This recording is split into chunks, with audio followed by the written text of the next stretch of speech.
Ya, salah satu keunggulan di SMA Negeri 108 Jakarta adalah apabila kalian ini nantinya olahraga atau atletik atau ingin main bola, bisa di sebelah persis lapangan sekolah. Ini bisa digunakan untuk atletik. Lebih keunggulannya adalah menghemat biaya, jadi atletik harus ke Senayan, ini bisa lakukan di samping sekolah atau main bola bisa di sini itu, ataupun nantinya bisa untuk siswa-siswi yang mengambil rapat dijadikan tempat parkir di sini. Lalu apabila siswa-siswi SMA Negeri 108 Jakarta ini bawa mobil ataupun motor, jika memiliki SIM bisa parkir langsung di sekolah, dan langsung saja ini adalah parkiran di SMA Negeri 108 Jakarta. Apabila sudah memiliki SIM, kalian dapat parkir motor langsung di sini, baik motor maupun mobil, bebas. Selama kalian mempunyai SIM, tunjukkan ke petugas keamanan, lapor ke petugas keamanan, lalu boleh parkir kendaraan di sini seperti itu. Ini bisa dilihat parkirannya luas. Ya, berikutnya ini adalah ruang tata usaha, mengurusi administrasi. Apabila kalian mengenai rapor atau administrasi berhubungan langsung dengan tata usaha, dan bisa dilihat.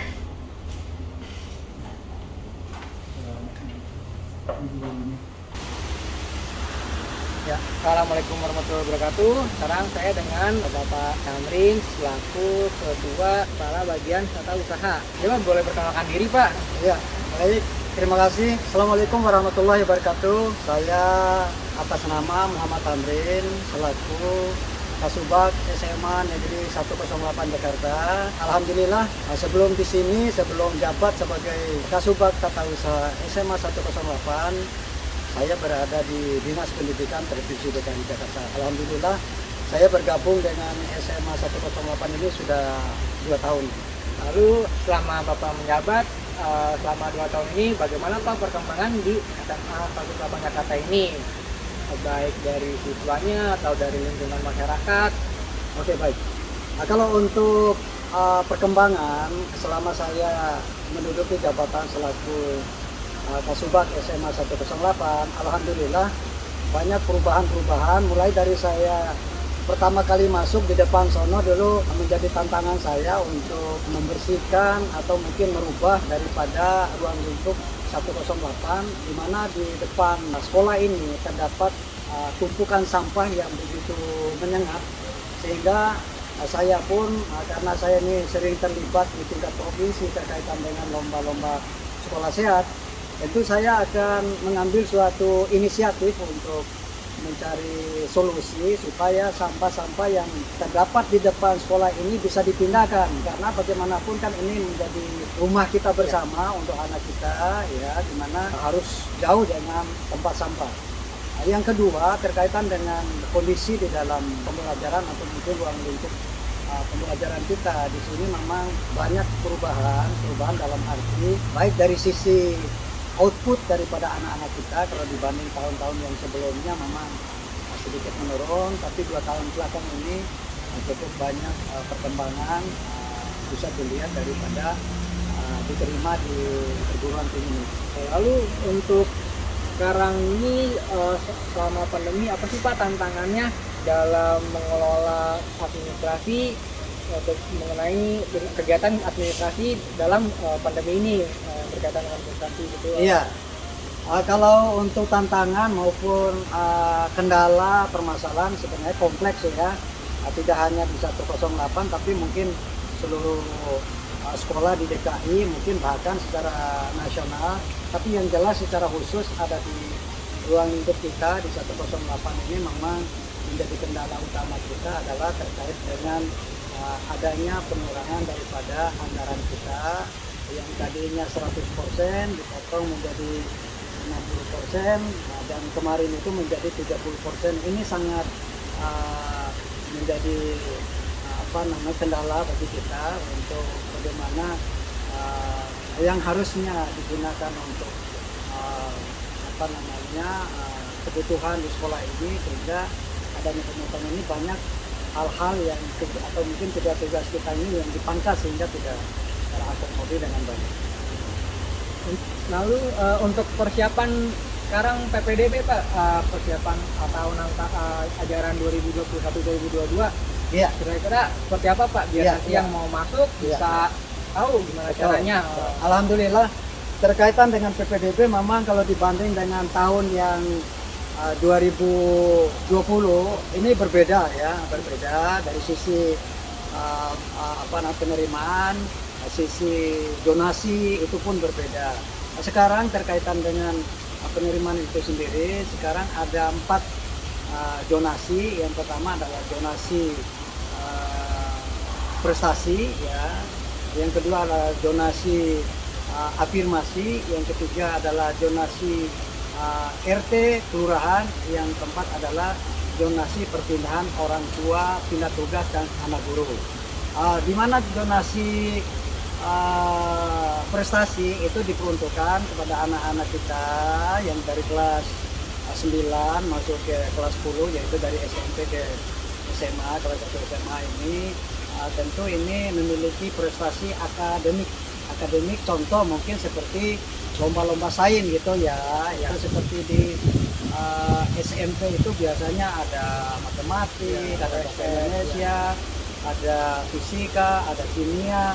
Tentu anak-anak yang memiliki prestasi ini nanti secara otomatis sudah dilakukan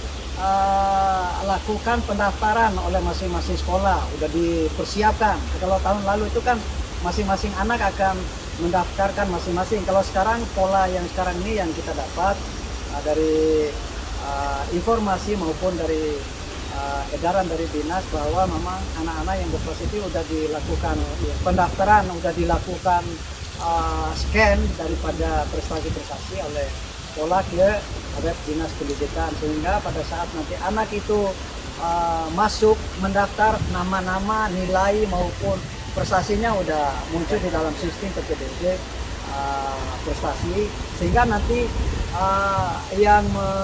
yang menyaingi mereka nanti bisa dilihat dari prestasinya tingkat provinsi kah atau tingkat kota. Kalau memang itu nanti terdapat kesamaan daripada nilai persentasenya, maka nanti akan melihat nilai rapornya. Nah, itu mungkin nanti akan menyeleksi anak-anak yang di bidang prestasi khususnya di akademik. Ada juga prestasi terkait dengan non-akademik.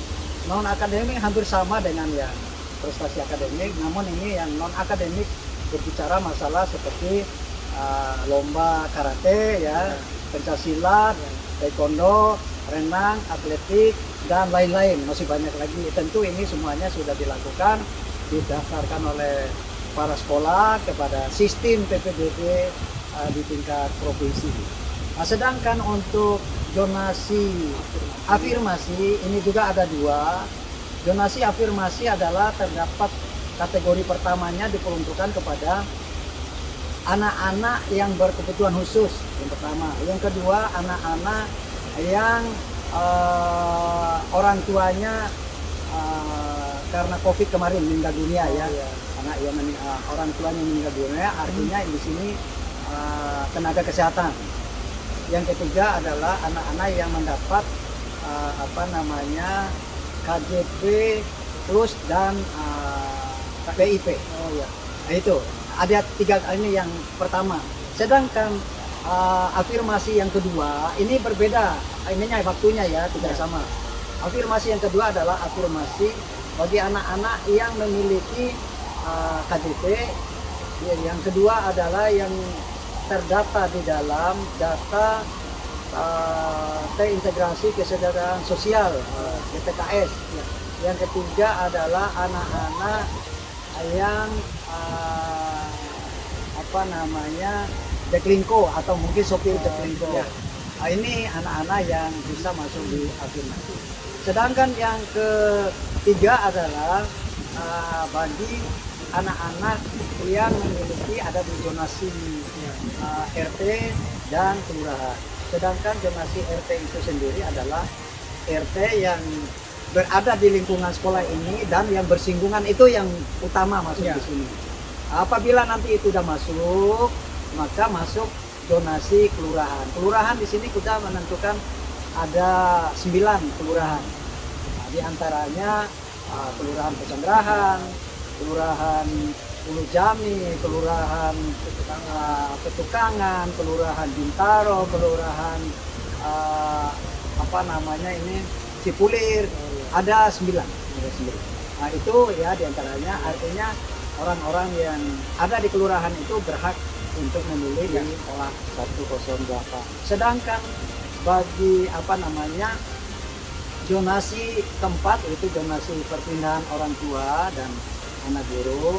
Perpindahan orang tua di sini artinya seperti tentara gitu ya, mungkin karena tugas. Nah, itu dibuktikan dengan surat tugas, pindah tugas. Nah, bagi anak guru ya mungkin seperti saya guru ya, saya guru, maka saya berhak untuk memindahkan anaknya di sini. Nah, tentu memang apabila nanti anak guru itu ternyata kotanya melebihi dari ketentuan, maka dilakukan nilai rapor dan pilihan sekolah. Itu ya, itu terkait dengan donasi PPDB di 108. Mungkin untuk pelayanan pos pelayanan kita udah menyiapkan untuk tanggal 7, di mana pelayanan di pos ini nanti diperuntukkan kepada masyarakat yang tentu mungkin yang tidak memahami atau yang kesulitan untuk mengakses web daripada PPDB itu, sehingga kita nanti kalau masyarakat dengan protokol COVID hadir di sini, kita akan melayani sampai dengan tuntas. Terasa itu. Jadi bisa langsung datang ke sekolah, Pak? Bisa datang ke sini masyarakat yang tidak bisa di rumah atau memang tidak bisa sendiri, kita akan membantu nanti terhadap masyarakat yang kesulitan sampai dengan selesai. Demikian. Jadi tanggal 7 ya Pak? Tanggal 7 mulainya ya. Mulai dari PPDB, ya. Itu ada 4 jalur, itu prestasi, afirmasi, RTW, dan pindah tugas. Lalu yang tidak bisa secara online mengakses untuk PPDB bisa langsung datang ke SMA Negeri 108 Jakarta. Tetap mematuhi protokol kesehatan dengan memakai masker dan menjaga jarak, seperti itu. Nah, itu saja Pak. Mungkin pesan-pesannya Pak untuk siswa-siswi yang ingin masuk ke SMA 108, pesan-pesannya ada Pak? Pesan-pesan terhadap seluruh warga sekolah, wabil khusus mungkin terhadap anak-anak kita ya. Sekarang ini adalah zamannya zaman pandemi, tentu terkaitan dengan protokol COVID, tentu ini penting sekali bagi anak-anak kita yang ada di DKI, khususnya di 108. Jangan abaikan itu, karena langkah pertama kita yang bisa kita menanggulangi atau menghindari daripada COVID itu sendiri adalah dari kita sendiri dengan menerapkan protokol minimal 3M, yaitu memakai masker, menjaga jarak, dan mencuci tangan. Saya rasa itu. Tetap semangat untuk belajar, jangan pantang menyerah, karena bagaimanapun kalian adalah tunas-tunas muda yang perlu mengasah, karena bakat kalian ini cukup banyak, tinggal mengasahnya saja. Saya rasa itu. Sekali lagi tetap semangat dan tetap berjuang. Terima kasih. Assalamualaikum warahmatullahi wabarakatuh. Terima kasih waktunya Bapak Tamrin. Kurang lebih itu saja. Semoga video ini bermanfaat. Assalamualaikum warahmatullahi wabarakatuh. Waalaikumsalam.